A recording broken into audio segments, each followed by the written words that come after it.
आज हम मौजूद हैं देवली विधानसभा में। मेरा नाम प्रखर तिवारी, आप देख रहे हैं न्यूज नेटवर्क।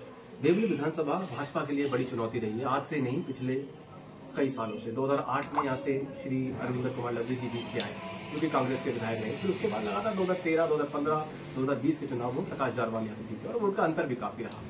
भाजपा काडर के लिए एक बड़ी सीट है, क्योंकि यहाँ पर बहुत फेरबदल हुए इस बार। प्रकाश जारवाल की अगर मैं बात करूं, जो मौजूदा विधायक हैं, कई केसों में लिप्त हैं। टिकट भी उनका काटा गया। आम आदमी पार्टी से श्री प्रेम चौहान को यहाँ से टिकट दिया गया है और भाजपा ने अभी तक घोषणा नहीं की है, और ये एक अच्छा मौका भाजपा के नजर आता है। इसी कड़ी में हमारे साथ मौजूद है भाई साहब। मैं चाहूंगा आप अपना इंट्रोडक्शन खुद ही दें। मैं राजकुमार चौटाला, जिलाध्यक्ष भारतीय जनता पार्टी दक्षिण दिल्ली जिला से हूँ। अच्छा, मुझे ये बताइए कि क्या समस्या आ रही है यहाँ पे, आ क्यों नहीं पा रहे इतने सालों से? देखो, हम लोग 365 दिन काम करते हैं। भारतीय जनता पार्टी का कार्यकर्ता हमेशा काम करता रहता है, लेकिन कुछ चीजें जो इन्होंने स्टार्टिंग में फ्री की जो लॉलीपॉप दी, उससे जनता का जो भरम टूटा इस बार भरम बहुत अच्छी तरह से टूटेगा। और देवली विधानसभा में इस बार कमल खिल के। तो फ्री की लॉलीपॉप पे थोड़ा सा एक सवाल मैं आपसे एडिशनल पूछूंगा यहाँ पे। फ्री की लॉलीपॉप केजरीवाल अभी फिर से कह रहे हैं कि 21 महिलाओं को दिए जाएंगे, और ये मॉडल अगर मैं पीछे जाऊं तो शिवराज मॉडल है सर। शिवराज सिंह चौहान ने लाडली बहन योजना के तहत 3,000 रुपए देने का वादा किया, तो वो फ्री की लॉलीपॉप नहीं कहेंगे आप? अब एक चीज जो शिवराज जी है वो कहते हैं सो करते हैं, लेकिन इन्होंने अभी लोकसभा चुनाव में 1,000 रुपए के फॉर्म भरवाए। कितनी बहनों को 1,000 रुपए इन्होंने दिए, और ये 2,100 रुपए भी दे तो हम तो कहते हैं कि हम तुम्हारा स्वागत करते हैं कि बहनों को 2,100 रुपए इसी महीने से उनको देना स्टार्ट करते हैं, लेकिन ये देंगे नहीं। पर आपको लगता नहीं है केजरीवाल ने दिल्ली की महिलाएं घेरी हुई, जब से टिकट उन्होंने बस की फ्री कर दी है और भी सुविधाएं उनके लिए लगातार बताते रहते हैं, तो लगता नहीं है? और महिलाओं को अपनी तरफ कैसे खींचता है? बड़ी चुनौती होगी आपके लिए। मैं देखो आपको एक चीज बताना चाहता हूँ कि जो फ्री की बस है, बस हम लेके आना चाहते हैं, और महिलाओं को टोटल का टोटल जितनी महिलाएं जो बस में फ्री जाती है, फ्री सफर कराना चाहेंगे। और जो बसों की दिल्ली में हालत खराब है, उसके लिए हम 10,000 बसें नई खरीद के लाएंगे। ये हमारे घोषणा पत्र में आने वाला है। और आपको एक चीज बता दूं, बहनें इस बार जाग गई हैं, क्योंकि मैं दिन प्रतिदिन हम लोग झुग्गी बस्ती क्लस्टरों में जा रहे हैं और बहनों से बात करते हैं। और जितनी भी हमारी ये नुक्कड़ सभाएं हो रही हैं, इन नुक्कड़ सभाओं में अगर संख्या सबसे ज्यादा होती है तो हमारी बहनों को। अच्छा, एक मिसमैनेजमेंट मुझे बता दीजिए, मुझे गणित समझ में नहीं आ रहा है। जब लोकसभा चुनाव होते हैं तो 7 की सीटें दिल्ली वाले कमल के फूल मोदी जी को दे देते हैं, और जब यहाँ पर विधानसभा चुनाव हो तो 70 में से 63, 70 में से 62 झाड़ू पे जाती है। ये क्या मिसमैनेजमेंट है सर? इस बार आप देखना 52+ आएंगे। और आपको आप वादा तो आपने 400 पार का भी किया था। नहीं, 400 पार का किया था, लेकिन 52+ आएंगे। और आपको एक चीज देखो, मैं सच्चाई के साथ बताना चाहता हूँ, इस बार भी हम देवली विधानसभा लोकसभा चुनाव में 2320 वोटों से जीते। और जिस तरह से काम चल रहा है, हर वार्ड में काम चल रहा है। 4 वार्ड है यहाँ के चारों मंडल अध्यक्ष युवा है, और जो हमारे कार्यकर्ता जिस तरीके से लगे हुए हैं भारतीय जनता पार्टी का कमल। एक कॉमन समस्या में मैं आऊँगा। दिल्ली में लगातार पिछले काफी सालों से ऑटो वालों की काफी समस्या है। केजरीवाल ने वादे फिर से कर दिए। मैं ऑटो वालों के बीच में घूमता रहता हूँ, मैं किसी पार्टी का पक्ष विपक्ष की बात नहीं कर रहा हूँ। लगभग लोग आम आदमी पार्टी से तरफ आपकी तरफ ऑटो वाला आना चाह रहा है। ऑटो स्टैंड की बात करी गई थी, वो उनके लिए नहीं बनाए गए। जब से ये ओला, उबर, रैपिडो वाला मुद्दा आया है, ऑटो वालों की मनमानी पहले रहती थी कि वो मीटर से नहीं चलते थे, उन्होंने मीटर से चलना भी काफी हद तक शुरू कर दिया। जो सवारी उनकी 150 रुपए की बनती है, वही ओला, उबर, रैपिडो वाला 60 रुपए में ले जाता है। उसके बाद जो ओला और उबर, रैपिडो बाइक चल रही है, वो प्राइवेट नंबर प्लेट पे चल रही है। इस समस्या को आप कैसे समाधान करेंगे सरकार में आने के बाद? देखिए, ये तो दिल्ली गवर्नमेंट का अभी तक जो मामला था दिल्ली गवर्नमेंट का था, लेकिन हमने ऑटो वालों को 7 सुविधाएं देने का वादा किया है। उसमें स्टैंड देने का वादा भी किया है। उसमें हमने प्रधानमंत्री आवास योजना के तहत उनको मकान देने की भी घोषणा की है। हम उनकी हर समस्या का समाधान करेंगे। और जैसे कि आप कह रहे हो कि जो किराया एक सेट होगा, हम ऑटो वालों को भी उतना ही देंगे, और ऑटो वालों के लिए हम पूरा सम्मान के साथ जो किराया बनेगा वो देंगे उनको। और उबर, ओला अगर जो भी है उसको भी लाना चाहेंगे। देखो, कमर्शियल उबर में तो कमर्शियल गाड़ियां हैं, सिर्फ रैपिडो वगैरह में जो है वो बाइक वगैरह जो है वो प्राइवेट नंबर की गाड़ियां हैं, लेकिन उनको भी हम कमर्शियल करके उनका रोजगार बढ़ाने के। जो कोई युवा है, युवा रोजगार चाहते हैं, अगर कहीं नहीं काम मिलेगा कोई तो काम मिलना चाहिए उनको, लेकिन हम हर आदमी को अच्छी सुविधा देना चाहिए। तो चौटाला साहब, एक और बड़ा सवाल, बड़ी समस्या महिला सुरक्षा के नाम पे दिल्ली में आती है, या मैं सुरक्षा की बात करूँ, जिस आगे हम बैठे हैं पिछले उसी के पास एक इलाका गोविंदपुरी पड़ता है, एक पुलिस वाले की हत्या हो गई। और दिल्ली सरकार और केजरीवाल सरकार, आम आदमी पार्टी बार बार ये आरोप लगाती है कि पुलिस हमारे हाथ में नहीं है। तो इस पुलिस की दयनीय स्थिति और इस बढ़ते क्राइम को वो बार बार केंद्र सरकार को जिम्मेदार करते हैं। देखो ये बात सत्य है कि भाई वो क्या कहते हैं, नशेड़ी गंजड़ी आदमी थे जिन्होंने उस पुलिस वाले को मारा। और आपकी जानकारी के लिए बताना चाहता हूँ, और साथ ही मैं सवाल जोड़ देता हूँ, फिर आप जवाब दीजिएगा। और ये नशे की समस्या भी यहाँ कोई पुरानी नहीं है। जिस तरह से नशा बांटा जाता है, चरस, गांजा, अफीम, में दुनिया भर के नशों की बात करूँ, बीच में शराब घोटाला भी हुआ जिसमें केजरीवाल साहब अंदर गए और वो आरोप भी लगाए जाते हैं। इस प्रमुख इलाके में नशे की समस्या और सुरक्षा व्यवस्था के लिए आपके क्या इंतजाम होंगे? देखो, हर पुलिस वाला भी ऐसा नहीं है। मैं आपको एक जानकारी देना चाहता हूँ। अम्बेडकर नगर थाने का SHO है रामपाल यादव जी। जब से वो हमारे क्षेत्र में आए, ना तो वहाँ ड्रग्स बिक रही है, ना वहाँ पर क्या कहते हैं कोई क्राइम हो रहा है। जितने क्रिमिनल थे सारे के सारे या तो इलाका छोड़ के भाग गए या अपने घरों में सुख शांति से रह रहे हैं। लेकिन मैं गोविंदपुरी की घटना पर आपको एक चीज़ याद दिलाना चाहता हूँ। जो वो सिपाही मरा, वो सिपाही डिस्ट्रिक्ट बुलंदशहर का था, मैं भी डिस्ट्रिक्ट बुलंदशहर से हूँ। लेकिन दुख बहुत हुआ। लेकिन क्राइम के लिए कहीं ना कहीं कुछ लोग, जैसे आम आदमी के लोग हैं, ये भी इस चीज़ के लिए जिम्मेवार हैं, क्योंकि हम मिलकर काम करेंगे जब तो क्राइम खत्म होगा। लेकिन ये क्राइम से मिलकर लड़ना नहीं चाहते। और लेकिन हमारा जो भी गृह मंत्री जी का आदेश है वो सब SHO को है कि भाई क्राइम अपने यहाँ कम करें और क्राइम कम होना चाहिए। चलो, पूरी विधानसभा से लेके मैं अब देवली पे आ जाता हूँ, दिल्ली छोड़ के देवली आ जाता हूँ। प्रकाश जारवाल पे बहुत सारे संगीन आरोप लगे हुए हैं, सुनवाई लगातार बढ़ती जा रही है, टिकट भी उनका किसी मामले में कटा। क्या सोचता हूँ? प्रकाश जारवाल ने तो एक अति कर दी थी भाई। निगम विधायक बनने के बाद इन्होंने जो टैंकर माफियाओं का राज था, टैंकर माफियाओं के साथ साथ इन्होंने क्या किया, जो इनके खुद के बंदे थे जो टैंकरों से उठाई करते थे। और आपको एक चीज़ बताना चाहता हूँ, मेरे को बहुत बड़ा दुख है डॉक्टर राजेंद्र जी का। राजेंद्र जी ने जिस तरह से परेशान होकर आत्महत्या की, क्योंकि जब इसने पहली बार उनको कुछ बोला, उनको फ़ोन पे धमकी दी, वो मेरे पास भी आए थे।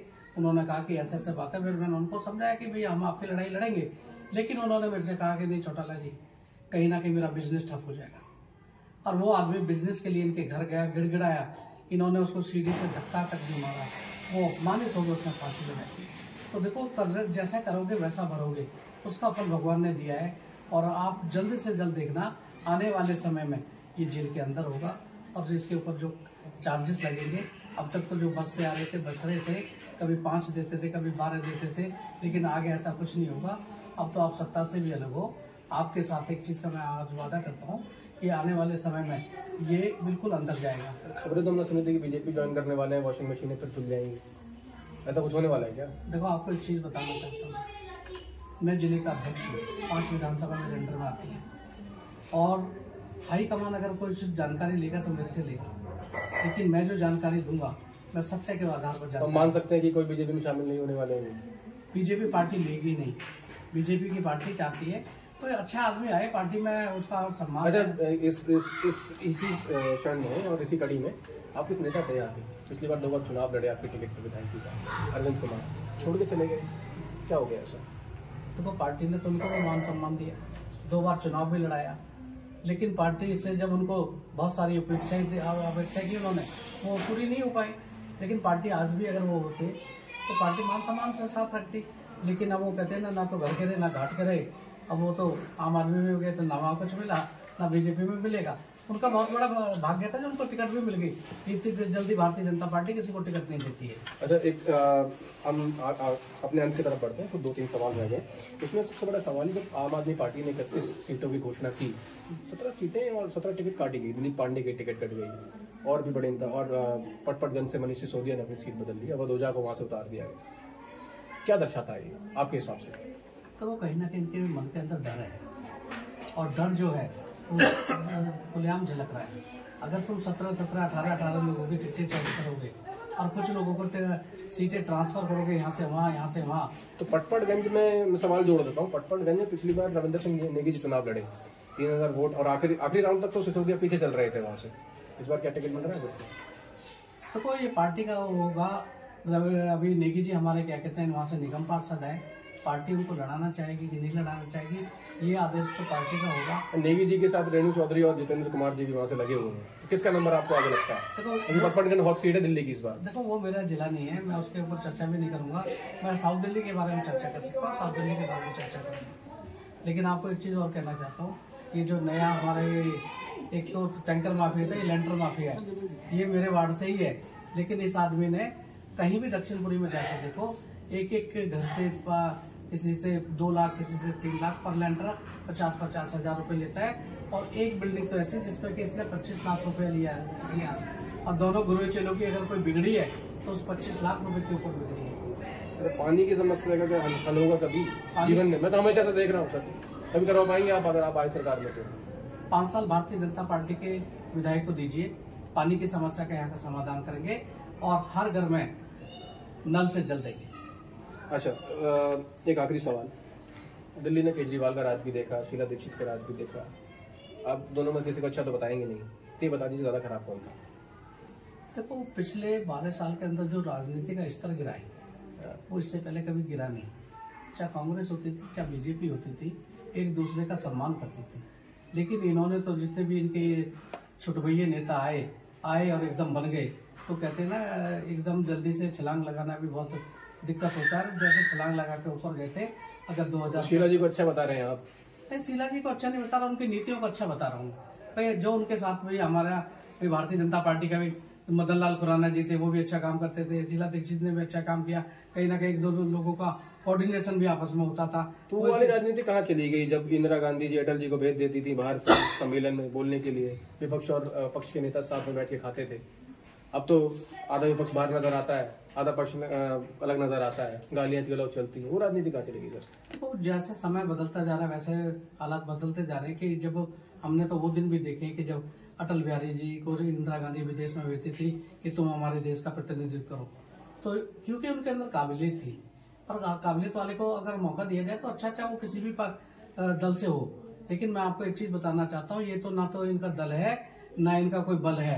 ये तो क्या कहते हैं कि जनता ने जो चमत्कार इनको दिया है, उस चमत्कार की वजह से। अच्छा, आखिरी सवाल मैं बड़े नेता पे लूंगा, माफ कट कर रहा हूँ।